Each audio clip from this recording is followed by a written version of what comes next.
2வது மாதத்துக்குள்ளாக வந்திருக்கிறோம். 2 நாளே ரெட்டிப்பான நன்மை, இரட்டத்தனையான பலன். ஹல்லேலூயா. கர்த்தர் 2 நாளே 2 ஒரு மனது, இதெல்லாம் நம்ம பார்ப்போம் இல்லையா? இது 2வது மாதம் 28 தேதியும் கர்த்தர் நம்மளை நன்மையாய் முடிய பண்ண போகிறார். ஹல்லேலூயா. எதிர்பார்த்த எல்லா நன்மைகளையும் கர்த்தர் கொடுத்து உங்களை சுகமாய் வாழ வைக்க போகிறார். ஹல்லேலூயா, ஹல்லேலூயா. நம்ம எடுத்து வாசிக்கலாம். ஏசாயா 58வது அதிகாரம் 8வது வசனம் எடுத்து வாசிக்கலாம். ஏசாயா 58ல் 8வது வசனம்.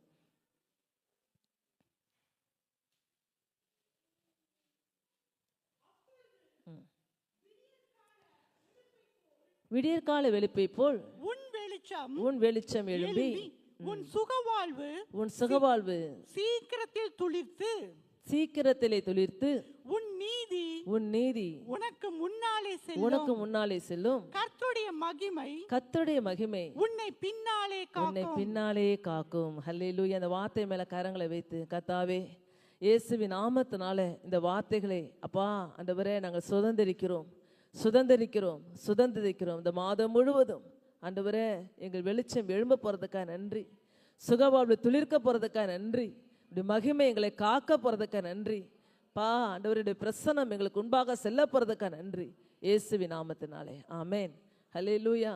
போன மாசம் என்ன வாக்குத்தத்தம் நமக்கு? இந்த வருஷத்துக்கு உனக்கு முன்பாக செல்லும், நான் உனக்கு இளைப்பாறுதல் தருவேன். இந்த வருஷம் ஃபுல்லா ஆண்டவர் கொடுத்திருக்கிறார். அதான் வருஷத்துக்கு ஒரு வாக்குத்தத்தம் கொடுத்துட்டாரு. ஒவ்வொரு மாதம் ஒரு வாக்குத்தத்தமா அப்படின்னு நம்ம நினைக்கலாம், கேள்விப்படலாம், யோசிக்கலாம். நிறையா அந்த யூடியூப்லாம் வரதை பார்த்து நம்மளும் சில சிந்தனைகள்லாம் நமக்கு வரும். ஹல்லேலூயா. வேதத்தில் இருக்கிற எல்லா வார்த்தைகளுமே நமக்கு வாக்குத்தத்தங்கள் தான். ஹல்லேலூயா. எல்லா வார்த்தையுமே தேவன் நமக்காக எழுதி கொடுத்த வார்த்தைகள் தான். ஹல்லேலூயா. எதற்காக இந்த ஒவ்வொரு மாதமும் ஒவ்வொரு வார்த்தைகளை தேவன் நமக்கு வெளிப்படுத்தி கொடுக்குறாருன்னா, இந்த மாதத்தில் சொன்ன அந்த வார்த்தையின்படியே இந்த 2வது மாதத்தில் இப்படியா உங்களை நான் ஆசீர்வதிப்பேன்னு சொல்கிறார். ஹல்லேலூயா. ஒரே வாக்குத்தத்தம் எல்லா சபைக்கும் இருக்காது, ஒவ்வொருத்தருக்கும் ஒவ்வொரு விதமாக சொல்லுவார். நம்ம சபைக்கு இந்த வார்த்தை கொடுத்துருக்கிறார், அடுத்த சபைக்கு வேற கொடுப்பார். ஏன் அப்படி கொடுத்து நடத்துறாருன்னா, ஒவ்வொரு மாதத்துக்கும் வாக்குத்தத்தங்களை கொடுத்து கர்த்தர் அழகாய் நடத்தி வருகிறார். அந்த வார்த்தையின்படியே நம்மளை வழி நடத்தி கொண்டிருக்கிறார். ஹல்லேலூயா. எத்தனை பேருக்கு இளைப்பாறுதல் இருந்துச்சு போன மாசம்? எத்தனை பேருக்கு அவருடைய சமூகம் முன்பாக சென்றுச்சு? ஹல்லேலூயா. எல்லாருக்கும் அவருடைய சமூகம் முன்பாக சென்றது. நல்ல ஒரு இளைப்பாறுதை, ஒரு மிகுந்த சமாதானத்தை கர்த்தர் கொடுத்தார். இந்த 2வது மாதத்தில் சொல்றார், உன் சுக வாழ்வு துளிர்க்க செய்வேன், உன் சுக வாழ்வை துளிர்க்க பண்ணுவேன். உன் வாழ்க்கையில கஷ்டங்களும் பாடுகளும் இருளும் வேதனையும் நெருக்கங்களும் கண்ணீரும் கவலைகளும் தான். ஆனால் கர்த்தர் சொல்லுகிறார் 2வது மாதத்தில், போன மாதத்தில் ஏப்பாதில் கொடுத்துட்டேன், இந்த மாதம் உன் சுகவாழ்வை சீக்கிரத்தில் துளிர பண்ண போகிறேன். ஹல்லேலூயா, ஹல்லேலூயா. பாருங்க, அந்த இடத்துல என்ன சொல்லப்பட்டிருக்கு? ஏசாயா 58ல், அப்பொழுது விடிய காலத்து வெளிப்பை போல உன் வெளிச்சம் எழும்பி. ஹல்லேலூயா. அதுக்கு முன்னாடி இருக்கிற வசனத்தை நம்ம வாசிக்கும் போது இஸ்ரவேல் ஜனங்க புலம்புறாங்க, போராடுறாங்க, கஷ்டப்படுறாங்க. ஏன்டவர் எனக்கு இது நடக்க மாட்டுது, ஏன்டவர் எனக்கு இது கிடைக்க மாட்டுது, நாட்கள் போயிட்டே இருக்குது, எனக்கு நிறைய வாக்குத்தத்தங்கள் கொடுத்துருக்கீங்க, எதுவுமே என் வாழ்க்கையில் நடக்க மாட்டுது, என்ன பிரச்சனை, என்ன காரணம்னு சொல்லி அங்கலாய்க்கிறாங்க. உபவாசிக்கிறோம், செபிக்கிறோம், நீங்கள் சொன்னதெல்லாம் நாங்கள் செய்கிறோம், ஆனால் எங்கள் வாழ்க்கையில் நல்லது நடக்க மாட்டுது சொல்லி என்ன செய்கிறாங்க? புலம்பிக் கொண்டிருக்கிறார்கள். அவர்களுக்கு தான் ஏசாயா தீர்க்கதரிசி மூலமாய் கர்த்தர் பேசுகிறார். என்ன பேசுகிறார்னா, நீங்கள் உபவாசம் இருக்கிறேன்னு சொல்லிட்டு இப்படி இருக்கிறீங்க, நீங்கள் நான் விரும்புகிறபடி நான் எதிர்பார்க்குறபடியெல்லாம் நீங்கள் ஒன்றுமே செய்கிறதே இல்லை. ஹல்லேலூயா. எதிர்பார்க்குறபடியெல்லாம் ஒன்றுமே உங்கள் இஷ்டத்துக்கு எதையா செஞ்சுட்டு கர்த்தருக்காக செஞ்சேன் கர்த்தருடைய நாம மகிமைப்படுன்னு சொன்னால் அதை நான் கேட்க மாட்டேன். நான் விரும்புகிற உபவாசம் உங்கள்கிட்ட இருக்கணும், நான் எதிர்பார்க்க காரியம் உங்கள்கிட்ட இருக்கணும். அப்படி இருக்கும்போது நிச்சயமாகவே உங்கள் வாழ்க்கையில் இருக்கிற எல்லா இருளையும் அகற்றி போடுவேன், உங்களுடைய வெளிச்சம் எழும்பும், நிச்சயமாய் சுக வாழ்வு துளிர்க்கும்னு சொல்லி கர்த்தர் சொல்கிறார். ஹல்லேலூயா. இஸ்ரவேல் ஜனங்களுக்கு அவர் சொல்லியிருக்கிறார். இன்னைக்கு உங்களுக்கு என்னையும் பார்த்து கர்த்தர் சொல்றார். ஹல்லேலூயா. உன் விண்ணப்பங்களும் உன் விபாசமும் உடைய ஜெபங்களும் உடைய தான தர்மங்கள் சமூகத்தில் எட்டினது. ஹல்லேலூயா. நிச்சயமாகவே இந்த 2வது மாதத்தில் நீங்க எதிர்பார்த்திருக்கிற ஆசீர்வாதத்தை நான் உங்களுக்கு கொடுத்து உங்க வாழ்க்கையில் இருக்கிற எல்லா துக்கத்தையும் சந்தோஷமாய் மாற்றி நல்ல சுக வாழ்வை கொடுத்து உங்களை ஆசீர்வதிக்க நான் வல்லவராயிருக்கேன்னு சொல்லி கர்த்தர் சொல்லுகிறார். ஹல்லேலூயா, ஹல்லேலூயா. அதில் என்ன சொல்லப்பட்டிருக்கு பாருங்க, இந்த சுக வாழ்வு நமக்கு துளிர்க்கணும்னா என்ன செய்யணுமா? முதல்ல நம்முடைய வெளிச்சம் எழும்ப வேண்டும். ஹல்லேலூயா. வெளிச்சம் எழும்ப வேண்டும். பாருங்க, இப்போ நம்ம ஒரே வெளிச்சத்தில் இருக்கிறோம் இல்லையா? இது டியூப்லைட் வெளிச்சத்தில் இருக்கிறோம், இந்த லைட்டு வெளிச்சத்தில் இருக்கிறோம். ஆனால் எல்லாவற்றுக்கும் மேலான ஒரு வெளிச்சம் இருக்குது இல்லையா? 1000 சூரியனை சேர்ந்து தான் அவருடைய முக பிரகாசமா ஏசாயா சொல்றாரு. 1000 சூரியன், ஒரு சூரியனை கூட முகத்தை பார்க்க முடியல. ஹல்லேலூயா. நிமிந்து பார்க்க முடியும் நம்மளால. அவ்வளோ பிரகாசமானவர் நம் தேவன். ஹல்லேலூயா. அவர் சொல்கிறாரு, உடைய வெளிச்சம் எழும்ப வேண்டும் அப்படின்னா, நீங்கள் நம்மளை யாருன்னு சொன்னார் மத்தேயில? நீங்கள் உலகத்துக்கு வெளிச்சமாக இருக்கிறீர்கள். ஹல்லேலூயா. நீங்கள் உலகத்திற்கு வெளிச்சமாக இருக்கிறீர்கள், விளக்காக இருக்கிறீர்கள், எரிந்து பிரகாசிக்கிற விளக்காக இருக்கிறேன்னு யார் சொன்னது? யோவான் சொல்கிறாரு. எரிந்து பிரகாசிக்கிற விளக்காக இருந்தான்னு சொல்லி யோவானை குறித்து கர்த்தர் சாட்சி சொல்கிறாரு. இப்படி நம்ம எல்லாருமே ஆண்டவருக்கு வெளிச்சம், வெளிச்சத்தின் பிள்ளைகளாய் நடந்து கொள்ளுங்கள்ன்றார். வெளிச்சத்தின் பிள்ளைகளை நம்ம யாரும் வெளிச்சமுடையவராக இருக்கிற, வெளிச்சமுடையவரை ஆராதிக்க அப்படின்னாலே நாம் வெளிச்சத்தின் பிள்ளைகளாய் நடந்து கொள்ள வேண்டும். கர்த்தர் சொல்கிறாரு, உன் வெளிச்சம் எழும்ப வேண்டும். ஹல்லேலூயா. சங்கீதத்தில் சொல்லப்பட்டிருக்கு இல்லையா? 18ஆம் சங்கீதத்தில் என்ன சொல்லப்பட்டிருக்கு? இருளை என்ன செய்கிறாராம்? இருளை அகற்றி விட்டார். ஹல்லேலூயா. அவர் சொல்கிறாரு, உன் இருளை நான் என்ன செய்கிறேன்? அகற்றி விட்டேன், வெளிச்சம் உண்டாக செய்வேன்னு சொல்கிறார். அப்போ கர்த்தர் சொல்கிறாரு, இன்னைக்கு நம்ம வாழ்க்கையில் வெளிச்சம் எழும்ப வேண்டும்ன்றார். நம்முடைய வாழ்க்கையில் இருக்கிற எல்லா இருளெல்லாம் மறையணும். இருளின் கிரியைகள்லாம் எது? யாருடைய கிரியைகள்? பிசாசின் கிரியைகள். பிசாசின் கிரியைகள் முதல்ல நம்மளை விட்டு என்ன செய்யணும்? அகன்று போக வேண்டும், இருள் நீங்க வேண்டும், மெய்யான ஒளியாகி அவர் நமக்குள்ளார பிரகாசிக்க வேண்டும். அந்த வெளிச்சம் அப்படின்னா எதை குறிக்குது அப்படின்னா, நீதிமொழிகள் சங்கீதத்தை எடுத்துக்கோங்க. சங்கீதம் 37 6ஆவது வசனம் எடுத்துக்கோங்க.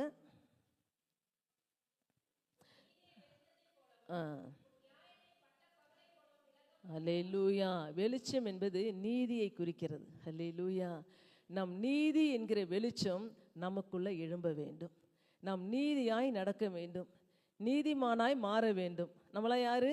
இயேசுவின் ரத்தத்தினால் கழுவப்பட்ட நீதிமான்களாக இருக்கிறோம். நீதிமான்களாக இருக்கிற நாம நீதியாய் மாற வேண்டும். நீதினா என்ன சொல்லுக்கு? ஏற்கனவே நம்ம வேத வார்த்தைகளின்படி நடப்பது தான் நீதி, வசனத்தின்படி நடப்பது தான் நீதி. வேதத்தின்படி நடக்கிறவர்கள் உத்தம மார்க்கத்தார்கள் சொல்லப்பட்டிருக்கு. அவர்கள் பாக்கியவான்கள், ஆசீர்வதிக்கப்பட்டவர்கள் வேதம் சொல்லுது. நீதியாய் நடக்க வேண்டும், நீதி எழும்ப வேண்டும். நம்முடைய வெளிச்சம் எழும்பணும்னா நமக்குள்ள இருக்கிற நீதி எழும்ப போகிறது. ஹல்லேலூயா. இவ்வளோ நாள் ஒருவேளை உங்களுக்கு விரோதமாய் அவதூறாய் பேசின நாட்கள் உண்டு, உங்களுக்கு விரோதமாய் அவதூறாக பேசின ஆட்கள் உண்டு, உங்களை குற்றப்படுத்தின ஆட்கள் உண்டு, உங்களை வேதனைப்படுத்தின ஆட்கள் உண்டு, உங்களை தள்ளின ஆட்கள் உண்டு, உங்களை கஷ்டப்படுத்தின ஆட்கள் உண்டு. ஆனால் கர்த்தர் சொல்லுகிறார், நிச்சயமாகவே உன் நீதி என்கிற வெளிச்சம் எழும்பும். ஹல்லேலூயா. இந்த மாசத்துல கர்த்தர் சொல்றார், உன் நீதியை பட்ட பகலை போல விளங்க பண்ணுவேன்னு சொல்றார்.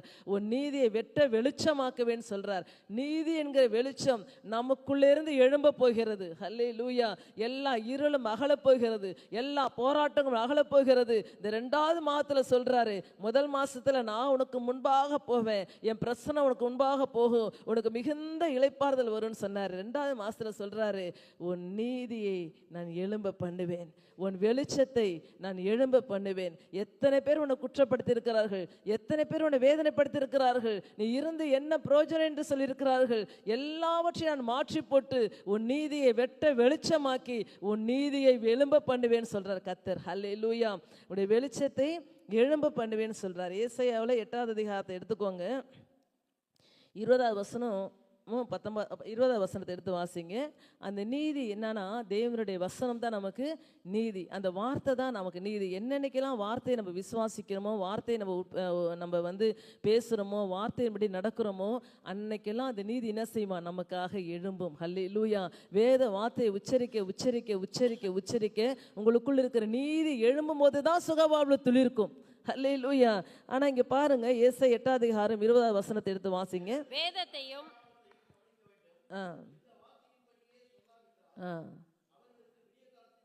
பாருங்க, வேதத்தையும் சாட்சி ஆகமத்தையும் கவனிக்க வேண்டும். இந்த வார்த்தையின்படியே சொல்லாவிட்டால் அவர்களுக்கு விடியற் காலத்து வெளிச்சம் இல்லை. அடுத்த தொடர்ந்து வாசிங்க. இடுக்கண் அடைந்தவர்களாயும்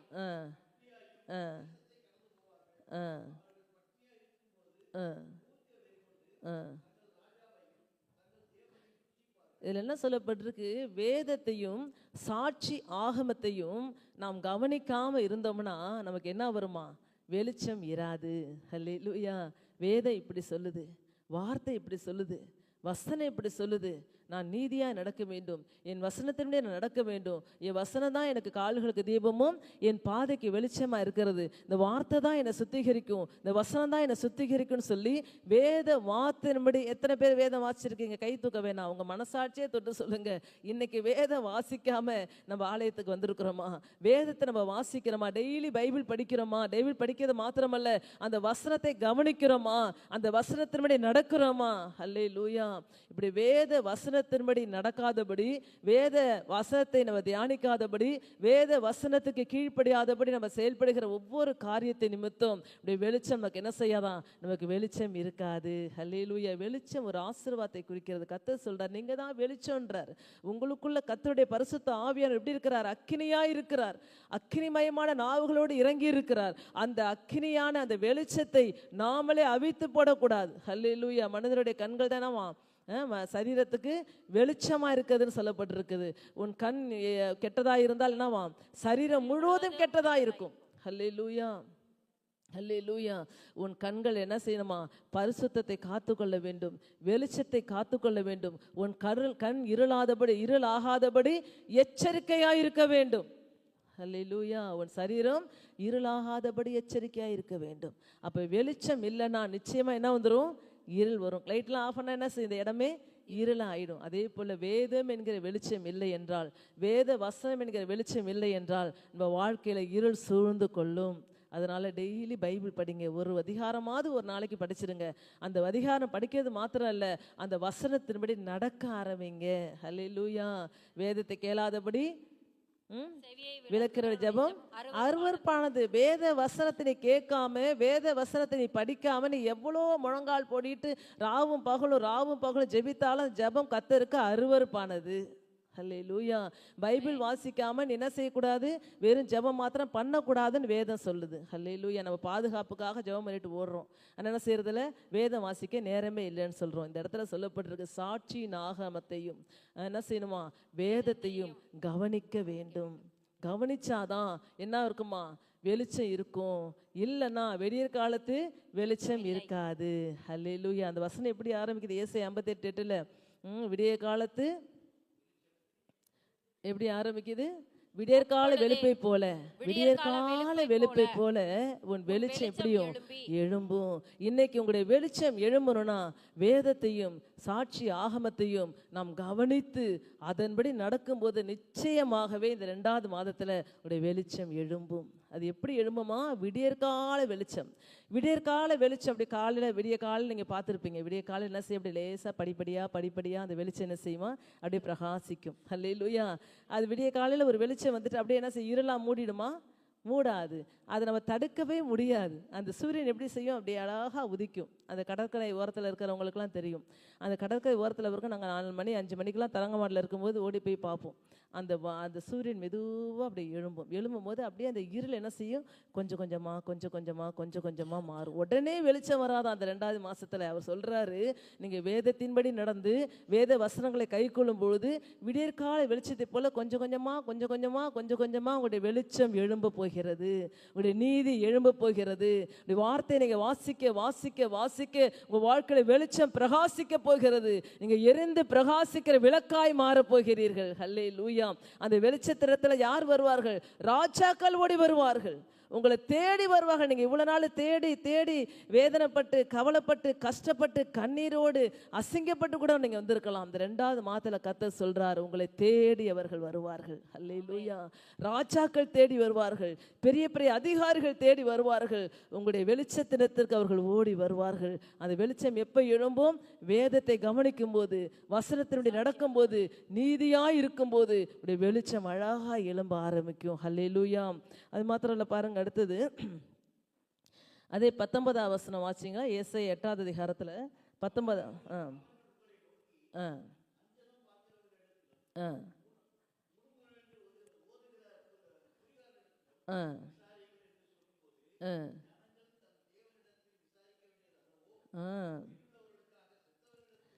அவர் சொல்றாரு பாருங்க, இன்னைக்கு வெளிச்சம் ஏன் நமக்கு எழும்பாம இருக்குதுன்னா வேதத்தை வசனத்தை நடக்கிறது இல்லை.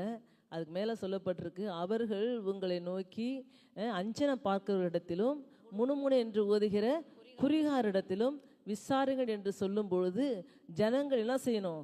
நான் தேவனிடத்துல விசாரிக்க வேண்டியதில்லையோ, நாங்கள் எதுக்கு அங்கே போகணும்னு சொல்லணும்.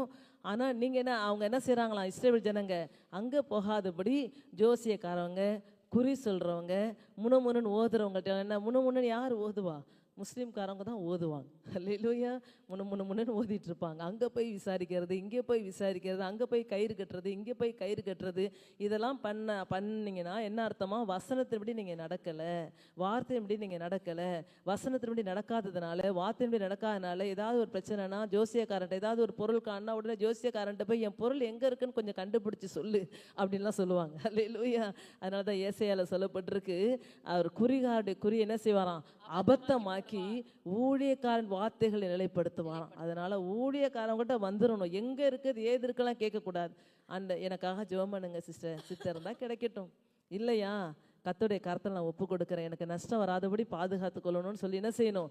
செபிக்கணும். அப்போ ஊழியக்காரங்க என்ன செய்வாங்க? கவலைப்படாத, நிச்சயமா உனக்கு கிடைக்கும். நல்ல விசுவாச வார்த்தைகளை சொல்லி ஜெபம் பண்ணி அனுப்பும்போது அந்த விசுவாசத்தோடு நீங்கள் போகும்போது நிச்சயமாக உங்கள் வாழ்க்கையில் எல்லாமே கிடைக்கும். அல்லேலூயா. அதை விட்டு ஜோசியக்காரங்கள்ட்டையும் ஜாதகக்காரங்கள்ட்டையும் குறி சொல்லுகள்ட்டையும் போனால் உங்களுடைய வெளிச்சம் என்ன செய்யுமா? எழும்பாது, ஆசீர்வாதம் வராது. ஏன்னா அதில் என்ன சொல்லப்பட்டிருக்கு? இப்படியெல்லாம் நீங்கள் போய் என்னுடைய வார்த்தையை நீங்கள் கவனிக்கிறதில்ல, வசனத்தை நீங்கள் கவனிக்கிறதில்ல, அதனால் உங்கள் வெளிச்சம் எழும்பாமே போயிடுச்சு. ஆனால் அந்த 2வது மாதத்தில் நம்ம ஒப்பு கொடுத்து இனிமேல் யாரிடத்துலையும் போக மாட்டோம், என் வெளிச்சம் எழும்ப வேண்டும், என் நீதி வெட்ட வெளிச்சமாக வேண்டும், நான் நீதியாய் நடக்க வேண்டும் என்று சொல்லி கர்த்தருடைய சமூகத்தில் நம்மளை அர்ப்பணிக்கும் போது, வசனத்துக்களை விட்டு கொடுக்கும் போது நிச்சயமாகவே உங்களுடைய வெளிச்சம் எழும்பி உங்களுடைய சுகவாழ்வு எப்படி இருக்கும்? சீக்கிரமாய் துளிர்க்கும். ஹல்லேலூயா. மத்தேயு 5 அதிகாரம் சொல்லப்பட்டிருக்கு பாருங்க, 16வது வசனத்துல. மத்தேயு 5:16 வசனம் எடுத்து வாசிக்கலாம். நீங்கள் உலகத்துக்கு வெளிச்சமா இருக்கிறீர்கள். நீங்கள் உலகத்துக்கு வெளிச்சமா இருக்கிறீர்கள். மலையின் மேல் இருக்கிற பட்டணம் மறைந்திருக்க மாட்டாதே. 16வது வசனம். 14 தான் சிஸ்டர். 16. இவ்விதமாய் மனுஷர் உங்கள் வெளிச்சம் அவர்கள் முன்பாக பிரகாசிக்க கடவது. 16வது வசனம் படிக்க சொன்னேன் பாருங்க. இவ்விதமாய் மனுஷர் உங்கள் நற்கிரியைகளை கண்டு பரலோகத்தில் இருக்கிற உங்கள் பிதாவை மகிமைப்படுத்தும்படி உங்கள் வெளிச்சம் அவர்கள் முன்பாக பிரகாசிக்க கடவது. அடுத்தது பாருங்க, முதல்ல நீதி என்கிற வெளிச்சம், 2வது வார்த்தையின்படி நம்ம நடக்கிறது ஒரு வெளிச்சம், 3வது சொல்லப்பட்டிருக்கு நற்கிரியைகள் என்கிற வெளிச்சம். ஹல்லேலூயா. இன்னைக்கு நற்கிரியைகளை நீங்க செய்ய செய்ய நல்ல செயல்கள், தான தர்மங்கள், ஆசீர்வாதங்கள். நம்ம கொர்நேலியு என்ன செஞ்சாரு? நல்ல தான தர்மங்களை பண்ண உடனே மேலே இருந்து கர்த்தர் தேவதூதனை அனுப்பி விட்டுட்டார் கீழே. ஹல்லேலூயா. இன்னைக்கு கூட நீங்க உங்களால இயன்றதை, உங்களால முடிந்ததை மக்களுக்கு, ஜனங்களுக்கு, இல்லாதவங்களுக்கு, கஷ்டப்படுறவங்களுக்கு நல்ல தான தர்மங்கள் நீங்க செய்யும் போது தேவதூதர்கள் இறங்குகிறதையும் ஏறுகிறதையும் உடைய கண்களாலே நீங்கள் காண்பீர்கள். ஹல்லேலூயா. உடனே வெளிச்சம் எழும்பிடுச்சு பரலோகத்துக்கு. ஹல்லேலூயா. என்ன செஞ்சாங்க? நற்கிரியைகளினாலே அந்த வெளிச்சம் எழும்ப ஆரம்பிக்குது. இன்னைக்கு கூட உங்க வாழ்க்கையில் இருக்கிற இருள் மாறணும்னா நீங்க வசனத்தின்படி நடக்க வேண்டும், நீதியாய் நடக்க வேண்டும். அது மாத்திரமல்ல, நற்கிரியைகள்ல நீங்க என்ன செய்யணும்? பெருக வேண்டும், நல்ல செயல்களை செய்ய வேண்டும், அநேக தான தர்மங்களை செய்ய வேண்டும், தேவனுடைய நாம மகிமைக்கென்று உடைய கரங்களை கோர்க்க வேண்டும் இயேசுவின் நாமத்தினாலே. அப்பொழுது புறஜாதிகள் என்ன செய்வாங்களாம்? அவர்கள் தேவனை மகிமைப்படுத்த ஆரம்பிப்பார்கள். இவங்க பாருங்க சர்ச்சுக்கு போறாங்க, இவங்க பாருங்க ஆண்டவரை தேடுறாங்க, இவங்க பாருங்க வாசனத்தின்படி நடக்கிறாங்க, வார்த்தையின்படி நடக்கிறாங்கன்னு சொல்லி உங்களை குறித்து அவங்க பக்கத்தில் இருக்கிறவங்களாம் சொல்றாங்க பாருங்க, அதுதான் உங்களுடைய வெளிச்சம். ஹல்லேலூயா. அவங்களுக்கு நீங்க வெளிச்சமா இருக்கிறீங்க. உங்களுடைய வெளிச்சம் பரலோகத்துக்கு ஏற ஆரம்பிச்ச உடனே தேவதூதர்கள் இறங்கிடுவாங்க. உடனே இயேசுவின் நாமத்தினாலே உங்க வாழ்க்கையில் இருக்கிற எல்லா விதமான தீங்கும், எல்லா விதமான இருளும் இயேசுவின் நாமத்தினாலே மாறி ஒரு நல்ல ஒரு சுக வாழ்வை துளிர் பண்ண கர்த்தர் கிருபை செய்வார். ஹல்லேலூயா. இன்னைக்கு உங்க வாழ்க்கையில சுக வாழ்வு வேணுமா? உங்க வாழ்க்கை சுகமா இருக்கணுமா? நீங்க சுகமான வாழ்க்கைக்கு நேரம் இந்த 2வது மாதத்துக்குள்ளார வரணும் நீங்க ஆசைப்படுறீங்களா? உங்களுடைய வெளிச்சம் தேவனுக்கு முன்பாக எழும்ப வேண்டும். ஹல்லேலூயா. எழும்பும் போது நிச்சயமாகவே உங்க வாழ்க்கை சுகமாய் துளிர்க்க கர்த்தர் கிருபை செய்வார்.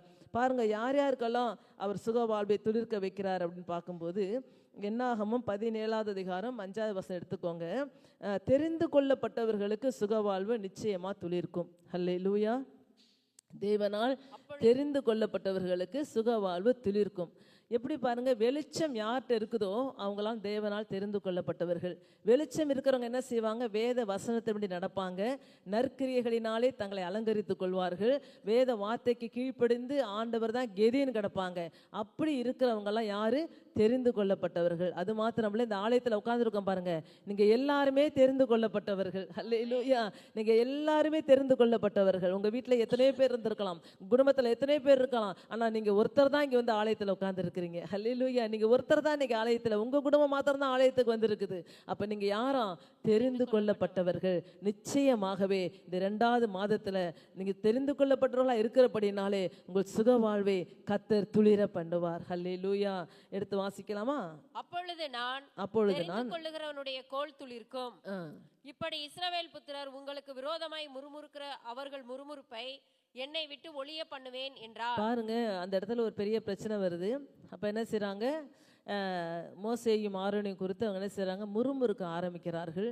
அப்பொழுது ஆண்டவர் சொல்றாரு, இவங்க தான் செய்யணுமா, இவங்க தான் பண்ணணுமா, இவங்க தான் ஊழியம் செய்யணுமா, ஏன் நாங்கள் செய்ய மாட்டாமா, எங்களையெல்லாம் கர்த்தர் தெரிந்து கொள்ளவில்லையா, எங்களுக்கு இது இல்லையா, அது இல்லை, எங்கள்கிட்ட கர்த்தர் பேச மாட்டாரான்னு சொல்லி ஒரு பயங்கரமான ஒரு முறுமுறுப்புகள் வருது. இன்னைக்கு அநேக இடங்கள் அப்படிதான் முறுமுறுப்புகள் வருது இல்லையா? இவங்க ஊழியக்காரவங்க பேசுறது என்ன செய்யறதில்ல? கேட்கறது கிடையாது. ஊழியக்காரங்க பேசுறதை கேட்கறதில்ல. ஆனால் என்னத்தை கேட்குறாங்க? அநேக இடங்களில் யூடியூப்ல வர மெசேஜ், அங்கே வர நிறைய இடத்துல பார்த்து நிறைய பேர் பார்ப்பாங்க, நிறைய ஸ்டேட்டஸ் போடுவாங்க, வேற ஊழியக்காரவங்க பேசுறதெல்லாம் ஸ்டேட்டஸ் போடுவாங்க. நம்ம ஆலயத்தில் வாரம் லைவ் போட்டுட்டு இருக்கிறோம், அதை ஒருத்தருமே ஸ்டேட்டஸ் போட மாட்டாங்க. நேற்று தான் பார்த்தேன், முதல்ல நம்ம சகாயம் வந்து ஸ்டேட்டஸ் போட்டுருந்துச்சு. எனக்கு ஒரே சந்தோஷமா இருந்துச்சு. 12 மணிக்கு அதுக்கு ஒரு தம் செல்ஃப் வச்சு அனுப்பியிருந்தேன். அல்லேலூயா. பாருங்க, அந்த பிள்ளை தான் ஸ்டேட்டஸ் போட்டுருந்துச்சு. நம்முடைய ஊழியத்தையும் அவர்கள் ஸ்டேட்டஸ்ல போடுறாங்க. அது எனக்கு ரொம்ப சந்தோஷமா இருந்துச்சு. நம்ம கும்பகுடியிலேருந்து வருகிற சகாயம், நம்ம சகாயத்துக்கு ஃபோன் கிடையாது, கும்பகுடியிலேருந்து வர சகாயத்தை சொல்றேன். பாருங்க, இந்த மாதிரி நம்ம ஊழியக்காரங்களை, நம்ம ஊழியத்தை நம்ம யாருமே என்ன செய்யறதில்ல? என்கரேஜ் பண்றதே கிடையாது. யாரோ தெரியாதவங்க, முகம் தெரியாதவங்க, அவங்க பேர்லாம் ஸ்டேட்டஸ்ல வரும். என்னடா சரி, ஒருவேளை நம்ம ஊழியத்தை தான் வச்சிருக்காங்க போல இருக்கு, சனிக்கிழமையில தான் வைக்க முடியும், சனிக்கிழமை ஞாயிற்றுக்கிழமை நம்ம ஊழியம் தான் ஸ்டேட்டஸ்ல இருக்குன்னு ஓப்பன் பண்ணி பார்த்தா ஏமாற்றமாக இருக்கும். அல்லேலூயா. இதையும் கேட்டு நல்லா புரிஞ்சுக்கிறாங்க, நல்லா தெரிஞ்சுக்கிறாங்க. வாரந்தோறும் சபையில் நடக்கிற ஆராதனை சொல்ற வார்த்தைகளை அவர்கள் காது கொடுத்து என்ன செய்யறதில்ல? கேட்கறதில்ல. அல்லேலூயா. இதை கேட்டாலே போதும், சுகவாழ்வு துளிர்க்கும். இதே போலதான் இன்னைக்கு அவங்க பேசுனது நல்லா இருந்துச்சு, இவங்க பேசுனது நல்லா இருந்துச்சு, இவங்க சொன்னாங்க பாருங்க சூப்பரான கருத்து, உங்க ஊழியக்காரங்க சொல்ற கருத்தை காதலே வாங்கறதில்ல. அல்லேலூயா. இப்படி எங்களுக்கு தெரியும், அவங்களுக்கு தெரியும், அவங்க சொன்னாங்க, இவங்க சொன்னாங்கன்னு சொல்லி அநேக எழும்புவார்கள். மோசையோடும் ஆரோனுக்கும் எதிர்த்து நின்றார்கள். அப்போ ஆண்டவர் சொல்றார் மோசையை பார்த்து, எல்லா 12 கோத்திரத்தையும் கூப்பிடு, எல்லாத்தையும் என்ன செய்? கோலை வாங்கு, எல்லாத்தையும் எங்கே கொண்டு வைக்கணும்? உடன்படிக்கை பெட்டிக்குள்ள கொண்டு போய் வெயி. எந்த கோல் துளிர்க்குதோ அவன் என்னால் தெரிந்து கொள்ளப்பட்டவன் சொல்லி கர்த்தர் சொல்றார். அல்லேலூயா. அந்த காரியம்தான் அந்த இடத்துல இருக்குது. அடுத்து வாசிங்க, நீங்க 8வது வசனம் வாசிங்க. மறுநாள் மோசே சாட்சியின் கூடாரத்துக்குள் பிரவேசித்த போது, இதோ லேவியின் குடும்பத்தாருக்கு இருந்த ஆரோனின் கோல் துளிர்த்திருந்தது. அது துளிர்விட்டு பூ பூத்து வாதுமை பழங்களை கொடுத்தது. அல்லேலூயா. தேவன் ஆரோனை தெரிந்து கொண்டார் என்பதற்கு இதைவிட சாட்சி என்ன இருக்கு? அல்லேலூயா. அந்த கூடாரத்துக்குள்ளார, அந்த சாட்சியின் கூடாரத்துக்குள்ள, அந்த உடன்படிக்கை பெட்டிக்குள்ளார, அந்த கூடாரத்துக்குள்ளார, அந்த சாட்சியின் கூடாரத்துக்குள்ளார அந்த கோலை கொண்டு போய் வச்ச உடனே அந்த 12 கோல் இருந்துச்சு. ஆனா 12 கோலும் ஒரே மாதிரி இருந்திருக்கும். ஆண்டவர் பாருங்க, அதில் ஆரோனுடைய கோலை, அல்லேலூயா, அவர் தெரிந்தெடுத்து அது எப்படி இருந்துச்சான்? அது இந்த ஆரோனின் கோல் துளிர்த்திருந்தது. அது துளிர் விட்டு பூ பூத்து வாதுமை பழங்களை கொடுத்தது. அல்லேலூயா. எவ்வளவு அழகா இருக்கு பாருங்க. நைட்டு வச்சுட்டு காலையில எந்திரிச்சோன்னே லேசா அந்த லேசா ஒரு கிரீன் கலர் வந்திருக்கலாம், அப்படித்தானே வரும் சாதாரணமா. ஆனா இதுல என்ன சொல்லப்பட்டிருக்கு? துளிர் விட்டு பூ பூத்து வாதுமை பழங்களே கொடுத்துருச்சான். அல்லேலூயா. தேவனால் தெரிந்து கொள்ளப்பட்ட பாத்திரம். அல்லேலூயா. தேவனால் தெரிந்து கொள்ளப்பட்டவர்களிடத்துலதான் உங்களை கர்த்தர் அனுப்பி இருக்கிறார். அல்லேலூயா. நீங்க எல்லாருமே தேவனால் தெரிந்து கொள்ளப்பட்டவர்கள். உங்களுக்கும் உங்க குடும்பத்தாருக்கும் ஒரு பெரிய வித்தியாசம் இருக்கும். நீங்கள் தெரிந்து கொள்ளப்பட்டவர்களுக்கும் தெரிந்து கொள்ளாதப்பட்டவர்களுக்கும் ஒரு வித்தியாசம் இருக்கிறது. அல்லேலூயா. அவங்கள போலாலாம் நம்ம இருக்கக்கூடாது. பழி வாங்கிறது, அப்படியே கோபமா இருக்கிறது, அப்புறம் கசப்பு வச்சிருக்கிறது, வைராக்கியம் வச்சிருக்கிறது, இதெல்லாம் தேவனுக்கு பிரியமில்லாத காரியம். ஹல்லேலூயா. தேவன் விரும்பாத. அப்போ அவங்களுக்கு நமக்கு வித்தியாசமே இல்லாமல் போயிடும்.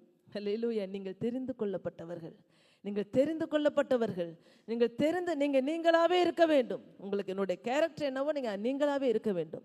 தேவனுக்கு பிரியமாய் உங்களை நீங்கள் மாற்றிக்கொள்ள வேண்டும்.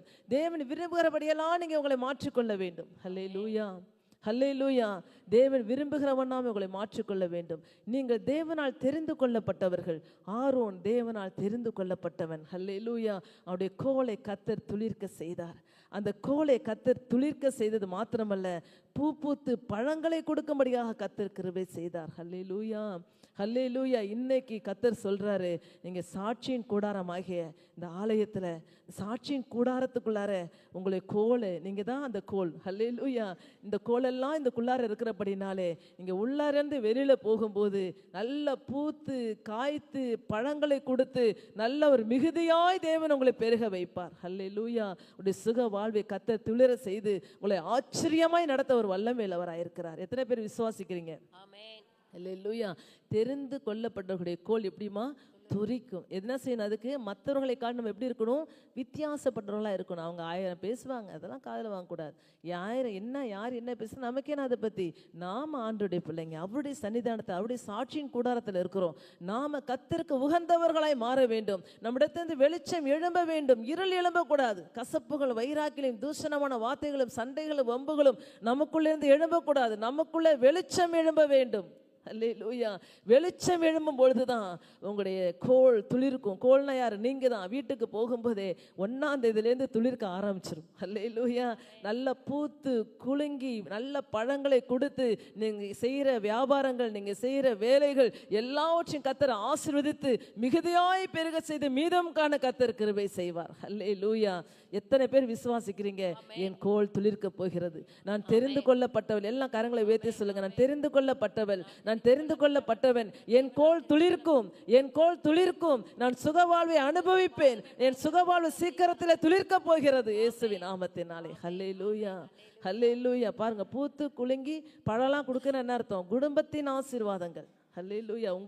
உங்களுக்கு மாத்திரமல்ல, உங்களை சுற்றி இருக்கிற உங்களுடைய குடும்பத்தார் அனைவரையும் கர்த்தர் ஆசீர்வதித்து நல்ல பழங்களை கொடுத்து மேன்மையான காரியங்களை செய்ய கர்த்தர் கிருபை செய்வார். அடுத்தது பாருங்க, தாவீது என்ன செஞ்சான்? வர வர விருத்தி அடைந்தான். ஹல்லேலூயா. அவனுடைய கோலை என்ன செஞ்சார்? கர்த்தர் துளிர்க்க வைத்தார். தாவீதுடைய வாழ்க்கை எப்படி துளிர் விட்டது? அவன் பாருங்க, எல்லாராலையும் தள்ளப்பட்ட நிலைமையில இருந்தாலும் கர்த்தர் அவனை தெரிந்து கொண்டார். அவன் சாட்சியின் கூடாரத்தை விட்டு பிரியாதிருந்தான். எல்லா நேரமும் தேவனுக்கு பிரியமாய் நடந்து கொண்டான். எந்த சூழ்நிலை வந்தாலும், தள்ளப்பட்ட நிலைமை வந்தாலும், கீழே விழத்தள்ளப்பட்ட நிலைமை வந்தாலும் தேவனுக்கு கொடுக்க வேண்டிய மகிமையை கொடுத்து கொண்டு தேவனுக்கு பிரியமாய் நடந்து கொண்டபடியினாலே அவன் வர வர பலத்தவனாய் மாறினான். வர வர விருத்தி அடைந்தான். வர வர செல்வசியமானாய் மாறினான். இன்னைக்கு கர்த்தர் சொல்றார், 2வது மாசத்துல உங்களுடைய சுக வாழ்வையும் நிச்சயமாக துளிர பண்ணுவேன். உங்களுடைய கோள்கள் எல்லாம், உங்களுடைய சரீரம் எல்லாம், உங்களுடைய குடும்பங்கள் எல்லாம் சாட்சியின் கூடாரத்துக்குள் இருக்க வேண்டும். நீங்கள் தேவனுடைய வார்த்தைக்கு சரியாய் கீழ்ப்படியும் போது, நீங்கள் தெரிந்து கொள்ளப்பட்ட பிள்ளைகளாய் இருக்கும்போது நிச்சயமாக உங்களுடைய வெளிச்சம் எழும்பும், சுகவாழ்வு துளிர்க்கும். அடுத்தது பாருங்க, யார் யார் கர்த்தர் தெரிந்து கொள்ளப்பட்டவர்களை துளிர்க்க வைப்பார். 2வது நீதிமான்களை துளிர்க்க வைக்கிறார். நீதிமொழிகள் 11ஆம் அதிகாரம் 28வது வசனம் எடுத்து வாசிக்கலாம். நீதிமொழிகள் 11:28.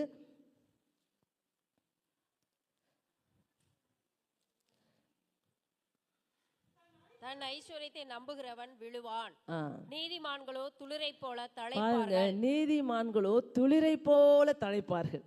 அல்லேலூயா. தன் ஐஸ்வர்யத்தை நம்புகிறவர்கள் விழுவார்கள். எனக்கு அது இருக்குது, இது இருக்கு, பணம் இருக்குது, காசு இருக்கு, நான் அதை பண்ணிடுவேன், இதை பண்ணிடுவேன், அதை சாதிச்சிருவேன், எனக்கு ஒரு கவலை இல்லைன்னு சொல்றவங்க என்ன செய்வாங்களாம்? விழுந்து போவார்கள். ரொம்ப ஜாக்கிரதையா இருக்கணும். அல்லேலூயா. எல்லாம் மாயைன்றான் பிரசங்கில. எல்லாம் மாயை. இன்னைக்கு இருக்கும், நாளைக்கு இருக்காது. அல்லேலூயா. எல்லாம் விழுந்து போவார்கள். ஆனா என்ன சொல்ல, நீதிமானோ துளிரை போல தழைப்பார்கள். அல்லேலூயா. நீதிமான்களா நீங்களா? யாரு? நீங்கள நானும் நீதிமான்கள். துளிரை போல தழைக்கும்படியாக இந்த 2வது மாசத்துல கர்த்தர் செய்ய போறார். அல்லேலூயா. வசனத்தினுடன் நடக்கிறவர்கள் நீதிமான்கள். அந்த நீதிமான்கள் எப்படி தழைப்பார்களாம்? அந்த நீதிமான்கள் மேல எப்படி ஆசீர்வாதம் பாருங்க. நீதிமானுடைய சிரசின் மேல ஐஸ்வர்யமும் ஆசீர்வாதமும் வந்து அப்படியே தங்குமா. அல்லேலூயா. நீதிமானுடைய கூடாரங்களிலே பொக்கிஷங்கள் இருக்குமா. ஹல்லேலூயா. நீதிமானுக்கு ஒரு கேடு வராதுன்னு சொல்லப்பட்டிருக்கு. பாருங்க, நீதிமான் நெருக்கத்திலிருந்து நீங்குவான். ஹல்லேலூயா. நீதிமான் விரும்புகிற காரியம் அவனுக்கு கொடுக்கப்படும். இதெல்லாம் பைபிள்ல சொல்லப்பட்டிருக்கு. ஹல்லேலூயா. நீதிமான் நெருக்கத்திலிருந்து நீங்குவான். நீதிமான் விரும்புகிற காரியம் கொடுக்கப்படும். நீதிமானுக்கு ஒரு கேடு வராது. பாருங்க, நீதிமானுடைய வீட்டுல பொக்கிஷம் இருந்துகிட்டே இருக்கும். அவனுடைய தலையின் மேல ஐஸ்வர்யம் ஆசீர்வாதம் தங்கிக்கிட்டே இருக்கும். யார் அந்த நீதிமான்? நீங்கள நானும் தான் அந்த நீதிமான். அவர் சொல்றாரு, நிச்சயமாகவே உங்களை துளிர பண்ணுவேன், உங்கள் சுகவாழ்வை ஆசீர்வதித்து ஐஸ்வர்ய சமணராய் மாற்றுவேன். கர்த்தர் வாக்கு கொடுக்கிறார். எல்லா கஷ்டங்களும், எல்லா கடன் பிரச்சனைகளும், எல்லா போராட்டங்களும் போன மாசமே ஒழிஞ்சிருச்சு. ஹல்லேலூயா. இந்த புதிய மாசத்துல கர்த்தர் உங்களை துளிரை போல தலைக்க செய்ய போகிறார். உங்களுடைய சுக வாழ்வை துளிர்க்க பண்ண போகிறார். ஹல்லேலூயா. அது மாத்திரம் இல்ல, பாருங்க, ஏசாயா 5ஆம் அதிகாரம் 24ஆம் வசனத்தை மாத்திரம் எடுத்து வாசிங்க. 5:24. இது நிமித்தம் அக்னி ஜுவாலை வைக்கோலை பட்சிப்பது போலவும் செத்தையானது நெருப்புக்கு இரையாகி எரிந்து போவது போலவும் அவர்கள் வேர் வாடி அவர்கள் துளிர் தூசியை போலவும் பறந்து போகும். அவர்கள் சேனைகளின் கர்த்தருடைய வேதத்தை வெறுத்து இஸ்ரவேலில் உள்ள பரிசுத்தருடைய வசனத்தை அசட்டை பண்ணினார்களே. ஹல்லேலூயா. யாருடைய துளிர் என்ன செய்யும்? காஞ்சி போகுமா? பறந்து போகுமா? கர்த்தருடைய வசனத்தை அசட்டை பண்ணுகிறவர்கள், கர்த்தருடைய வேதத்தை மறந்தவர்கள்.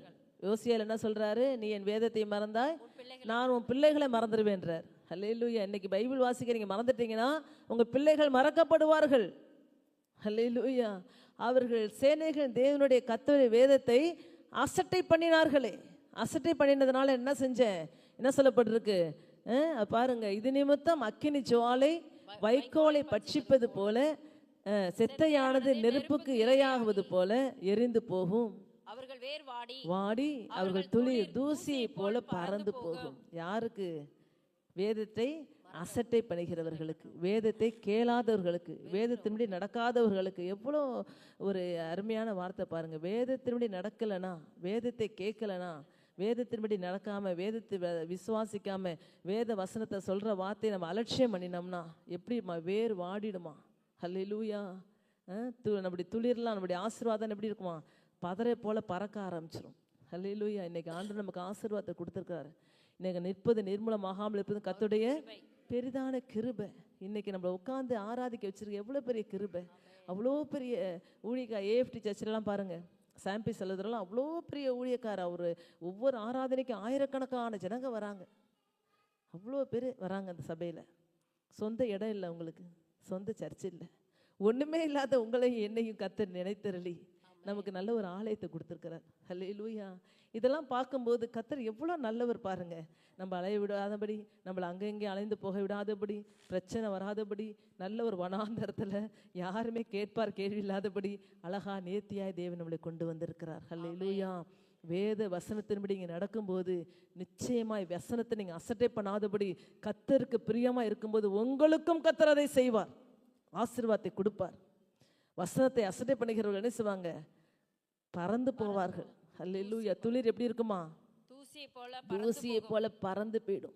இன்னைக்கு உங்களுடைய ஆசீர்வாதம், இன்னைக்கு நம்முடைய ஆசீர்வாதம் இருக்குது. நாளைக்கு அந்த ஆசீர்வாதத்தை நம்ம தக்க வச்சுக்கணும்னா வசனத்தை மறந்துடக்கூடாது.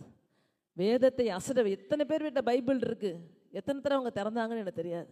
ஞாயிற்றுக்கிழமை வரும்போது மட்டும் பைபிளை தூக்கிட்டு வருவாங்க. ஒரு சிலர் கரெக்டாக கொண்டு போய் வச்சிருவாங்க. ஞாயிற்றுக்கிழமையில் மட்டும் அந்த ஜிப்பு திறக்கப்படும். ஹல்லேலூயா. மற்ற நேரத்தில் ஜிப்பு மூடியே தான் இருக்கும். இவர்கள் என்ன செய்வாங்க? அந்த மாதிரி இருந்தோம்னா அவர்கள் பறந்து போவார்கள். ஹல்லேலூயா. துளிர் பறந்து போயிடும், ஆசீர்வாதம் தங்காது.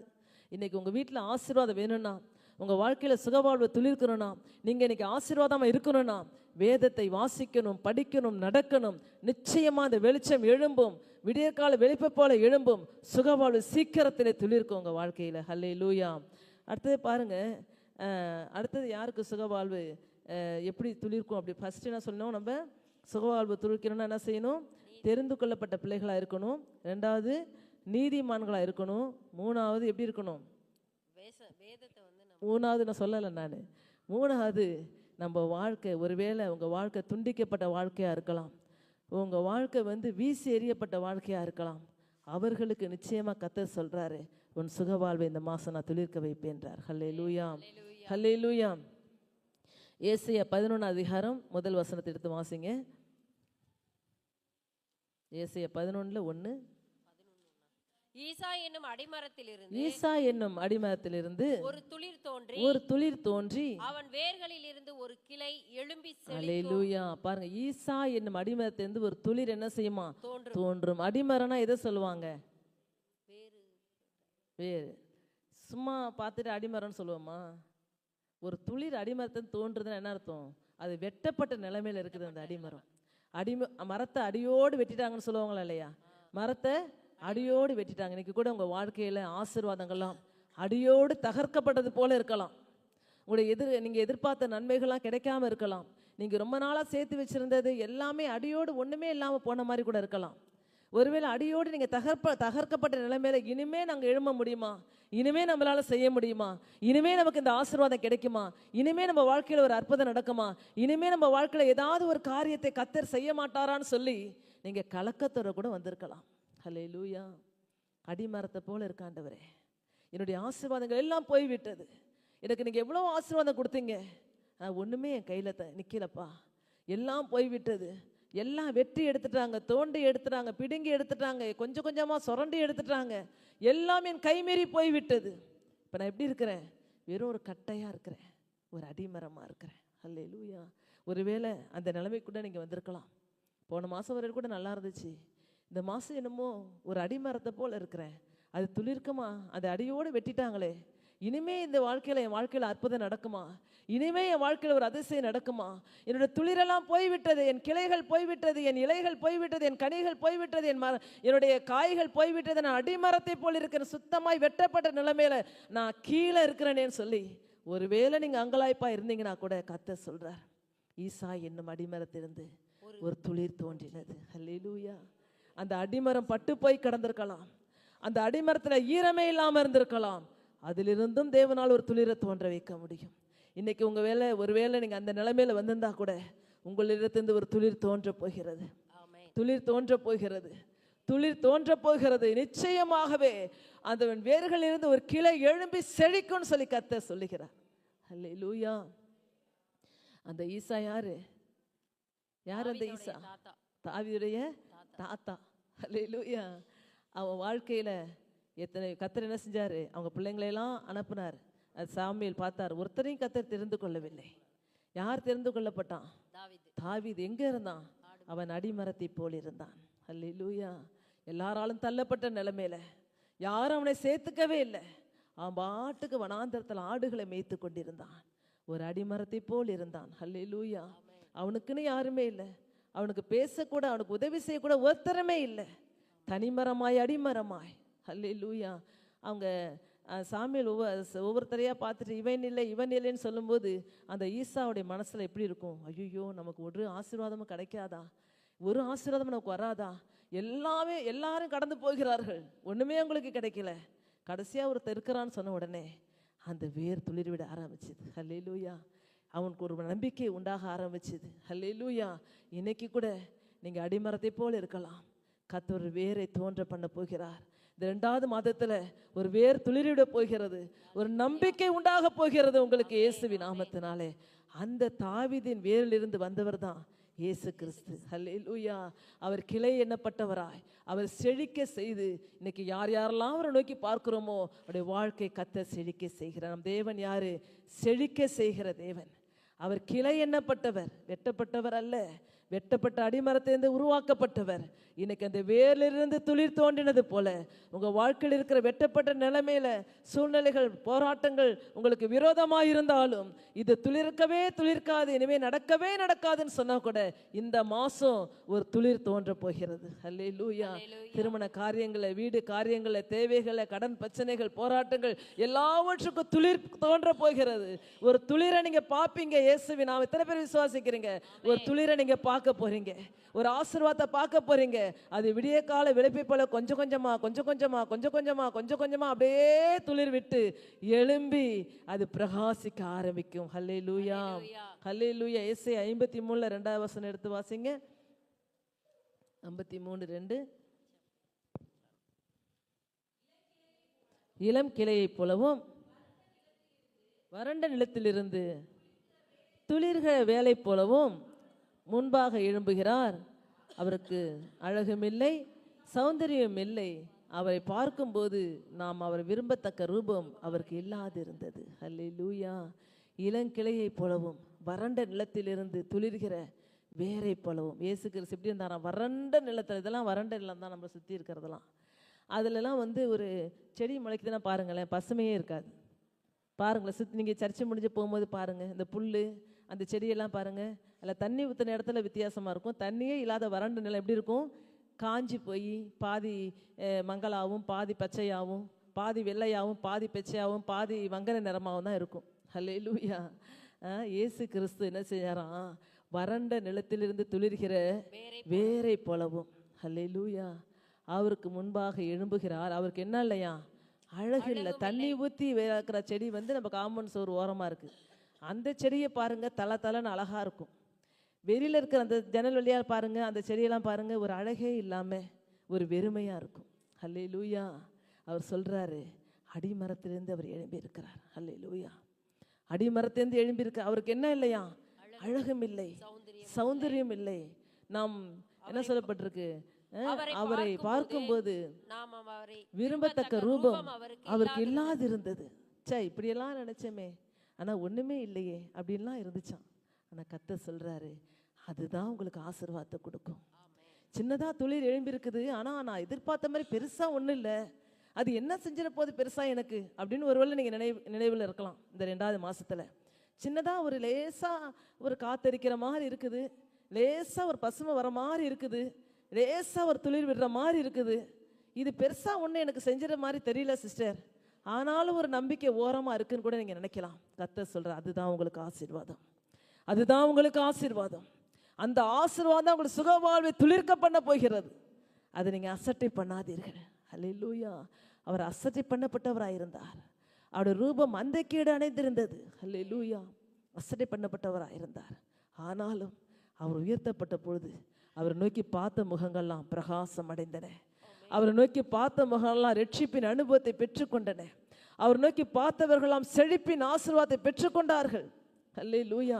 அவர் சிலுவையில் தரித்திரராய் தொங்கினதுனால நாம் ஐஸ்வர்ய சம்பனராய் மாற்றப்பட்டோம். அவர் தழும்புகளை சுமந்ததுனால நாம் சுகம் அடைந்து ஆரோக்கியமுள்ளவர்களாய் மாற்றப்பட்டோம். அவர் சாபத்தை ஏற்றுக்கொண்டபடினாலே நாம் ஆசீர்வாதத்தின் பிள்ளைகளாய் மாறினோம். அல்லேலூயா. அந்த துளிர் எப்படி இருந்துச்சு?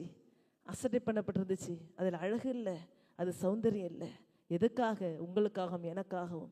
இன்றைக்கு உங்களை அழகுபடுத்த, உங்களை சௌந்தரியமாய் மாற்ற, என்னை அழகுபடுத்தும்படியாக அவர் அழகை இழந்து தொங்கினார். அல்லேலூயா. இன்னைக்கு அந்த துளிர் இந்த 2வது மாசத்துல உங்களுக்குள்ளார வரப்போகிறது. அந்த துளிர் உங்களுக்கு வேர் விட போகிறது. அந்த துளிரிலிருந்து இலைகள் வரப்போகிறது, கனிகள் வரப்போகிறது. இந்த 28 தேதிக்குள்ளாகவே உங்கள் வாழ்க்கையில் ஒரு பெரிய செழிப்பை கர்த்தர் கொடுக்க போகிறார். 2வது மாசத்துல துதி மகிமையின் சபையில கொடுத்த அந்த வாக்குத்தத்தம் உங்களுக்கு அப்படியே நிறைவேறும் இயேசுவின் நாமத்தினாலே. ஹல்லேலூயா, ஹல்லேலூயா. அந்தந்த சபையின் தூதனுக்கென்று கர்த்தர் வார்த்தைகளை கொடுக்கிறார்.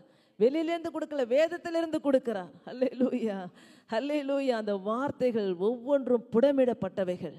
நிச்சயமாகவே போன மாதம் இளைப்பாதலை கொடுத்து அவருடைய சமூகத்தை முன்பாக செலுத்தினார். 2வது மாசத்துல அந்த இளைப்பாதல் மூலமா ஒரு சுக வாழ்வை உங்களுக்கு துளிர்க்க பண்ண போகிறார். அது துள்ளிவிட போகிறது. யார் யாருக்கு? நீதிமான்களுக்கு, தெரிந்து கொள்ளப்பட்டவர்களுக்கு, அசட்டை பண்ணப்பட்டவர்களுக்கு. நிச்சயமாகவே உங்களுடைய வெளிச்சம் எழும்ப போகிறது. சுகவாழ்வு துளிர்க்க போகிறது. யோசேப்பு அசட்டை பண்ணப்பட்டவனாக இருந்தான், எல்லாராலும் தூக்கி எறியப்பட்டவனாக இருந்தான், வனாந்தரமான ஒரு வாழ்க்கைக்கு போனான். அவருடைய சுகவாழ்வு ஒரு நாள் துளிர்த்தது. உங்கள் வாழ்வும் துளிர்க்கும் இயேசுவின் நாமத்தினாலே துளிர்க்கும். அது இந்த மாதமே துளிர்க்கும் இயேசுவின் நாமத்தினாலே. ஹல்லேலூயா. நீங்கள் சுகமாக இருப்பீர்கள். அது மாத்திரம் அது எப்படி முடியுது பாருங்க அந்த வசனம். உடைய நீதி உனக்கு முன்பாக செல்லும். ஏசாயா 58:8 என்ன சொல்லப்பட்டிருக்கு பாருங்க. முன்பாக செல்லும், கர்த்தருடைய மகிமை உன்னை பின்னாலே காக்கும். ஹல்லேலூயா. நமக்கு வாக்குத்தத்தம் இந்த வருஷம் என்ன சொல்லியிருக்காரு? நான் உனக்கு முன்பாக செல்வேன்றார். அப்படித்தானே போட்டிருக்கு. இந்த இடத்துல என்ன சொல்லப்பட்டிருக்கு? அங்கே அவரே முன்னாடி செல்றாரு.